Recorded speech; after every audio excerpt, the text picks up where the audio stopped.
ನೋಡಿ ಇವಾಗ ನಾಗರ ಪಂಚಮಿ ಬಂತು. ಎಲ್ಲರೂ ಜೋಳದ ಹರಳನ್ನು ನಾವು ಹುರಿತೀವಿ. ಮೇನ್ ಬೇಕಾಗಿರೋದೆ ನಮಗೆ ನಾಗಪ್ಪಗೆ ಹಾಲು ಹಾಕುವಾಗ ಈ ಹರಳನ್ನು ಹಾಕಿ ನಾವು ಹಾಲು ಹಾಕೋದಲ್ವಾ. ಮತ್ತು ಯಾವ ಥರ ಮಾಡೋದಂತ ತೋರಿಸ್ತೀನಿ. ಹಾಯ್, ಎಲ್ಲರಿಗೂ ನಮಸ್ಕಾರ. ಹೇಗಿದ್ದೀರಿ? ಚೆನ್ನಾಗಿದ್ದೀರಾ? ನಾನು ಕೂಡ ಚೆನ್ನಾಗಿದ್ದೀನಿ, ನೀವು ಚೆನ್ನಾಗಿದ್ದೀರಾ ಅಂತ ಅಂದ್ಕೊಂಡಿದ್ದೀನಿ. ಬನ್ನಿ ಮತ್ತು ಇವಾಗ ಸಿಂಪಲ್ಲಾಗಿ ಜೋಳದ ಹರಳು ಹೇಗೆ ಮಾಡೋದು ಅಂತ ಹೇಳ್ಕೊಡ್ತೀನಿ. ಇಲ್ಲಿ ನೋಡಿ ಫ್ರೆಂಡ್ಸ್, ನಾನು ಸ್ವಲ್ಪನೇ ಜೋಳ ತಗೊಂಡಿದ್ದೀನಿ, ನೋಡಿಬಿಟ್ಟು ತೊಗೊಳ್ಳಿ. ಅದು ಸ್ವಲ್ಪ ಜೋಳನೇ ಎಷ್ಟಾಗ್ಬಿಡುತ್ತೆ ಹರಳು. ನೋಡಿ ಈ ಥರ ಜೋಳನ ತೊಗೊಂಡಿದ್ದೀನಿ. ನಿಮಗೆ ಎಷ್ಟು ಬೇಕಾಗುತ್ತಲ್ಲ ಅಷ್ಟು. ಮತ್ತು ಈ ಕಡೆ ಒಂದು ಸ್ವಲ್ಪ ನೀರನ್ನು ಕಾಯೋದಕ್ಕೆ ಇಟ್ಟಿದ್ದೆ. ನೋಡಿ ಇದರಲ್ಲೇ ಸ್ವಲ್ಪ ಉಪ್ಪನ್ನು ಹಾಕಿ ನೀರು ಕಾಯೋದಕ್ಕೆ ಬಿಟ್ಬಿಡೋಣ. ನೀರು ಕುದಿಬೇಕದು, ಅಲ್ಲಿವರೆಗೂ ನಾವು ಹಾಗೆ ಬಿಡೋಣ ಸ್ವಲ್ಪ ಹೊತ್ತು. ಇವಾಗ ನೋಡಿ ನೀರು ಕುದೀತಾ ಇದೆ.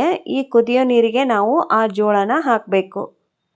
ತುಂಬ ಅಂದರೆ ತುಂಬ ಸಿಂಪಲ್ ಫ್ರೆಂಡ್ಸ್. ಇದನ್ನೇ ನೆನೆಸ್ಕೊಂಡ್ರೆ ನಮಗೇನು ನೆನಪು ಬರುತ್ತೆ ಅಂದರೆ, ನಾವು ಸಣ್ಣ ಮಕ್ಕಳಿದ್ದಾಗ ಈ ಥರ ಹರಳು ಮಾಡಿಟ್ರೆ ನಾಳೆ ಹಬ್ಬ ಅಂದರೆ ಇವತ್ತಿನ ದಿವಸ ರೊಟ್ಟಿ ಹಬ್ಬ ಅಂತ ಮಾಡ್ತಿದ್ರು. ರೊಟ್ಟಿ ಹಬ್ಬದಾಗ ರೊಟ್ಟಿ ಮಾಡೇ ಹಂಚಿನಲ್ಲೇ ನಮ್ಮ ತಾಯಿಯವರು ಈ ಥರ ಹರಳನ್ನು ಹುರಿತಾ ಇದ್ದರು.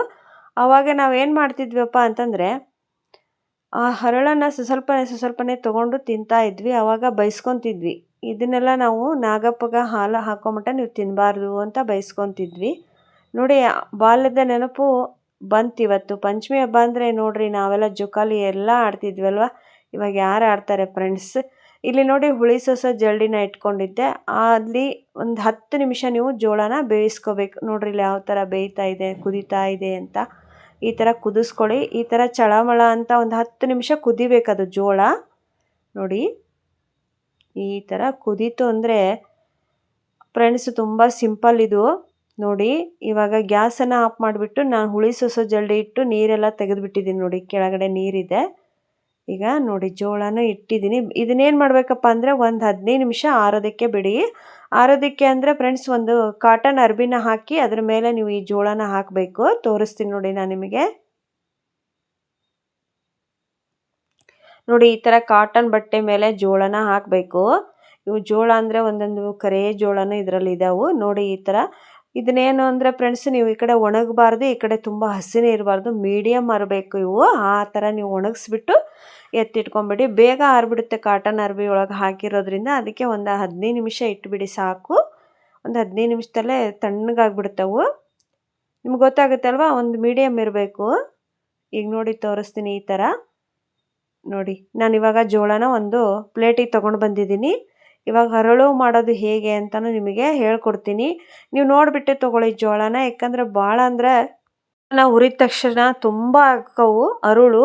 ಅದಕ್ಕೆ ಸ್ವಲ್ಪನೇ ನೀವು ಹಾಕಬೇಕು. ಈ ಥರ ನೋಡಿರಿ, ಒಂದು ಬಾಣಲೆನ ಕಾಯಕ್ಕೆ ಇಟ್ಕೊಳ್ಳಿ. ನೀವು ರೊಟ್ಟಿ ಹಂಚಲ್ಲಾದರೂ ಮಾಡ್ಕೋಬೋದು, ಈ ಥರ ಬಾಣಲೆಲಾದರೂ ಮಾಡ್ಕೋಬೋದು. ರೊಟ್ಟಿ ಹಂಚಲ್ಲಿ ತುಂಬ ಸಿಡಿಯುತ್ತೆ, ಮನೆ ತುಂಬ ಆಗಿಬಿಡುತ್ತೆ ಫ್ರೆಂಡ್ಸ್. ನೋಡಿ ಕೆಲವೊಬ್ಬರಿಗೆ ಅದೇ ಸಮಸ್ಯೆ. ಅದಕ್ಕೆ ನಾವು ಏನು ಮಾಡ್ತೇವಪ್ಪ ಅಂದರೆ, ಇದು ಸ್ವಲ್ಪನೇ ಆ ಕಡೆ ಈ ಕಡೆ ಸಿಡಿಯೋತ್ತಿಗೆ ನಾವು ಒಂದು ಕಾಟನ್ ಅರ್ಬಿಯನ್ನು ಸಣ್ಣದು ಮಾಡಿ ಅದ್ರ ಮೇಲೆ ಇಟ್ಬಿಡ್ತೀವಿ.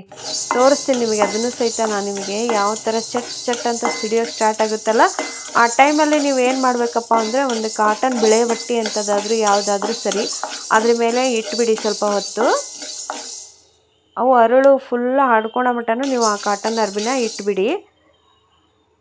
ಇಲ್ಲಿ ನೋಡಿ ಸ್ವಲ್ಪ ಬೆಚ್ಚಗಾದರೆ ಸಾಕು, ಫುಲ್ ಇದಾಗ್ಬಿಡುತ್ತೆ ಹರಳು. ನೋಡಿ ಇವಾಗ ಚಟ್ ಅಂತ ಸಿಡಿಯೋತ್ತಿಗೆ ನೀವು ಈ ಥರ ಕಾಟನ್ ಬಟ್ಟೆನ ರೆಡಿ ಮಾಡಿ ಇಟ್ಕೊಳ್ಳಿ. ನಿಮಗೆ 2 ತೋರಿಸ್ತೀನಿ ನಾನು. ಒಂದು ಆ ಥರ ಮಾಡ್ಬೋದು, ಇನ್ನೊಂದು ಈ ಥರನೂ ಮಾಡ್ಬೋದು. ಫಸ್ಟಿಗೆ ನಾನು ಕಾಟನ್ ಅರ್ಬಿನ ಇಲ್ಲಿ ನೋಡಿ ಫ್ರೆಂಡ್ಸ್ ಯಾವ ಥರ ಸಿಡಿತಾ ಇದೆ ಅಂತ. ಮುಖಕ್ಕೂ ಸಹಿತ ಸಿಡಿದ್ಬಿಡುತ್ತೆ ಇದು. ನೋಡಿ ಇವಾಗ ಈ ಥರ ಕಾಟನ್ ಅರ್ಬಿನ, ಇದು ಏನಪ್ಪ ಅಂದರೆ ಬಾಣಲೆ ಸ್ವಲ್ಪ ಬಿಸಿ ಇತ್ತು ಅಂದರೆ ತುಂಬಾ ಇದಾಗುತ್ತೆ. ಹಾಗಾಗಿ ಈ ಥರ ಸ್ವಲ್ಪ ದಪ್ಪ ಮಾಡಿ, ದಪ್ಪ ಬಟ್ಟೆನ ಸುತ್ತಬಿಟ್ಟಿಟ್ರಿ ಅಂದರೆ ಏನೂ ಆಗೋದಿಲ್ಲ. ಬಿಸಿ ಆದರೂ ಸಹಿತ ಅರವೆ ಸುಡೋದಿಲ್ಲ. ಹಾಗಾಗಿ ಕಾಟನ್ ಬಟ್ಟೆನ ಯೂಸ್ ಮಾಡಿ. ನೋಡಿ ಇವಾಗ ಅದು ಎಲ್ಲ ಹರಳು ಫುಲ್ ಹಡ್ಕೊಳೋವರೆಗೂ ನೀವು ಈ ಕಾಟನ್ ಅರ್ಬಿನ ಹಾಗೆ ಬಿಟ್ಬಿಡಿ. ಅದೇನೂ ಆಗೋದಿಲ್ಲ ಫ್ರೆಂಡ್ಸ್. ನಿಮಗೆ ತೋರಿಸ್ತೀನಿ, ನಿಮಗೆ ಯಾವ ಥರ ಅದು ಹರಳುಗಳು ಹಡ್ಕೊತವು ಅಂತಲೂ ತೋರಿಸ್ತೀನಿ. ನೋಡಿ ಇಷ್ಟೇ ಸಿಂಪಲ್. ಇದು ಎಷ್ಟು ಚೆನ್ನಾಗಿ ಬಂದಿದ್ದಾವೆ ಅಂತ ನೋಡಿ. ಒಬ್ಬೊಬ್ಬರು ಹಾಗೆ ಹುರಿದ್ಬಿಟ್ಟು ಮಾಡ್ತಾರೆ. ಈ ಥರ ಮಾಡಿಕೊಂಡು ಕೆಳಗೆ ಇನ್ನೊಂದು ಸ್ವಲ್ಪ ಜೋಳ ಉಳಿದಿದ್ವಿ ಅಂದರೆ ಹಾಗೆ ಬಿಟ್ಬಿಡಿ. ಅವು ಸಹಿತ ಈ ಥರ ಹಳ್ಕೊತ ಬರ್ತಾವೆ. ತುಂಬ ಸಿಂಪಲ್ ಆಗಿರುವಂತಹ ಪಂಚಮಿ ಹಬ್ಬಕ್ಕೆ ಹರಳು ಹುರಿಯೋದನ್ನು ತೋರಿಸ್ಕೊಟ್ಟಿದ್ದೀನಿ ಜೋಳದಿಂದ. ಖಂಡಿತ ಟ್ರೈ ಮಾಡಿರಿ. ಮತ್ತು ನೀವು ಯಾವ ಥರ ಹುರಿತೀರ ಅಂತಲೂ ಹೇಳಿ. ಮತ್ತು ಇನ್ನೊಂದು ಸ್ವಲ್ಪ ಜೋಳನ ಹಾಕಿಬಿಟ್ಟಿದ್ದೆ. ನೀವು ಅರಿವಿ ಬದಲಿ ಕಾಟನ್ ಅರಿವಿ ಇಲ್ಲಾಂದರೆ ಈ ಥರ ಒಂದು ಪ್ಲೇಟನ್ನು ಮುಚ್ಚಿ ಮಾಡಬೇಕು. ನೋಡಿ, ಈ ಥರ ಒಂದು ಪ್ಲೇಟನ್ನು ಮುಚ್ಚಿ ಅವೆಲ್ಲ ಹರ್ಡ್ಕೊಳೋವರೆಗೂ ಬಿಟ್ಬಿಡಿ. ತೋರಿಸ್ತೀನಿ ನೋಡಿ ನಿಮಗೆ, ಅದನ್ನು ಸಹಿತ ನೋಡಿರಿ ಯಾವ ಥರ ಇದಾಗುತ್ತೆ ಅಂತ. ನೋಡಿ, ಈ ಥರ ಮುಚ್ಚಿಟ್ಟು ರೆಡಿ ಮಾಡ್ಕೊಳ್ಳೋಕ್ಕೂ ಬರುತ್ತೆ. ನೀವು ನೋಡಿರಿ, ನಿಮಗೆ ಯಾವುದು ಅನುಕೂಲ ಆಗುತ್ತೋ ಆ ಥರ ಮಾಡಿಕೊಂಡು ಹರಳನ್ನು ಹುರಿದಿಟ್ಕೋಬೋದು. ನೋಡಿ, ಇವು ಮೇನ್ ಇರೋದೇ ಪಂಚಮಿ ಹಬ್ಬಕ್ಕೆ ತಂಬಿಟ್ಟು ಮತ್ತು ಈ ಥರ ಹರಳು ರೆಡಿ ಮಾಡಿಕೊಂಡೇ ಮುಂದಿನ ಕೆಲಸ ಮಾಡ್ತಾರೆ. ರೊಟ್ಟಿ ಹಬ್ಬ ಅಂತ ಮಾಡ್ತಾರೆ ಅಲ್ವಾ, ಹಿಂದಿನ ದಿವಸ ಆವತ್ತೇ ಹರಳನ್ನು ಹುರಿದ್ಬಿಟ್ಟು ರೆಡಿ ಮಾಡಿ ಇಟ್ಕೋತಾರೆ. ನಿಮಗೆ ವಿಡಿಯೋ ಇಷ್ಟ ಆಗಿದೆ ಅನ್ಕೋತೀನಿ. ಇಷ್ಟ ಆಗಲೇಬೇಕು, ಅಷ್ಟು ಚೆನ್ನಾಗಿದೆ ವಿಡಿಯೋ. ಪೂರ್ತಿ ವಿಡಿಯೋ ನೋಡಿ ಸಪೋರ್ಟ್ ಮಾಡಿರಿ. ಪಂಚಮಿ ಹಬ್ಬಕ್ಕೆ ಹರಳು ಮಾಡುವುದನ್ನು ಹೇಳ್ಕೊಟ್ಟಿದ್ದೇನೆ. ಹೇಗಿತ್ತು ವಿಡಿಯೋ ಅಂತ ನೋಡ್ತೀರಾ ಅಂತ ಅಂದ್ಕೊಂಡಿದ್ದೀನಿ. ನೋಡಿರಿ, ಇವಾಗ ಹರಳು ರೆಡಿ ಆಯಿತು. ಈ ಥರ ಮಾಡಿ ಇಟ್ಕೊಂಡ್ರಿ ಅಂದರೆ ಚೆನ್ನಾಗಿರುತ್ತೆ. ನಾವಂತೂ ಹಾಗೆ ತಿಂದುಬಿಡ್ತಾಯಿದ್ವಿ, ಬೈಸ್ಕೊತಿದ್ವಿ ಮನೆಯಲ್ಲಿ. ನೋಡಿ ಹೇಗಿತ್ತು ವಿಡಿಯೋ ಅಂತ ಹೇಳಿ. ಏನಾದರೂ ತಪ್ಪಿದ್ರೆ ಕ್ಷಮಿಸ್ರಿ ವಿಡಿಯೋದಲ್ಲಿ. ನೋಡಿರಿ, ಆ ಬನಶಂಕರಮ್ಮ ಎಲ್ಲರಿಗೂ ಒಳ್ಳೇದು ಮಾಡಲಿ. ಮುಂದಿನ ಕೆಲಸಕ್ಕೆ ನಾನು ಹೋಗ್ತಾಯಿದ್ದೆ. ಇದನ್ನು ನಿಮಗೆ ತೋರಿಸೋಣ ಇವತ್ತು ಅಂತ ತೋರಿಸಿದ್ದೀನಿ. ಹೇಗಿತ್ತು ಫ್ರೆಂಡ್ಸ್ ವಿಡಿಯೋ? ಚೆನ್ನಾಗಿತ್ತಲ್ವಾ? ಮತ್ತು ಆ ಬನಶಂಕರಿ ಚಾನಲ್ನ ನೋಡ್ತಾ ಇದ್ದರೆ ಸಬ್ಸ್ಕ್ರೈಬ್ ಮಾಡ್ಕೊಳ್ಳಿ. ಮತ್ತೆ ಬರ್ತೀನಿ. ಅಲ್ಲಿವರೆಗೂ ಧನ್ಯವಾದಗಳು.